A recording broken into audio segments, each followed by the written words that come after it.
ओम सर्व भवन्तु सुखिना सर्व सन्तु निरामया।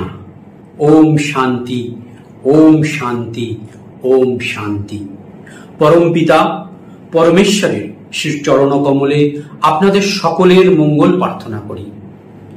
এই চ্যানেলে বর্ণিত সুপ্রাচীন বৈদিক প্রতিকারের উপায়গুলো আপনারা পৃথিবীর যে কোনো প্রান্তেই বসে থাকুন না কেন সেখান থেকেই এই উপায়গুলো প্রয়োগ করুন।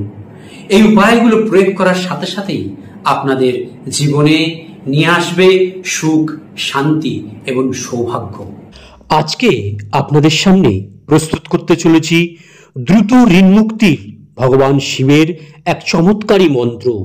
দর্শক বন্ধু, আমরা জানি যে আমাদের দেশে ঋণ মুক্তেশ্বর মহাদেবের দুটি প্রধান মন্দির রয়েছে।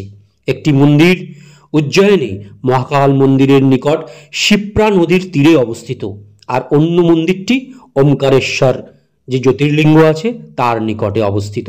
ভারতের বিভিন্ন স্থান থেকে ভক্তরা এই ঋণ মুক্তেশ্বর মহাদেব মন্দিরে আসেন। ভক্তরা ঋণ থেকে মুক্তি পেতে মহাদেবকে চানার ডাল নিবেদন করে পুজো করেন। রাজা হরিশ্চন্দ্র ঋষি বিশ্বামিত্রের ঋণ পরিশোধ করার জন্য এই মন্দিরে পুজো করেছিলেন। ঋণ মুক্তেশ্বর মন্দিরে পুজো করেই তিনি ঋণ মুক্ত হন।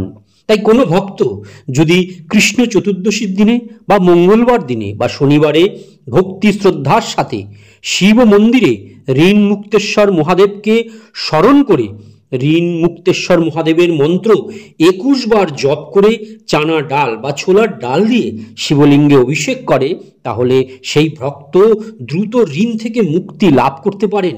ওম ঋণ মুক্তেশ্বর মহাদেবায় নমঃ।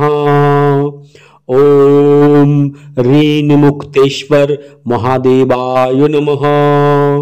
ওম ঋণ মুক্তেশ্বর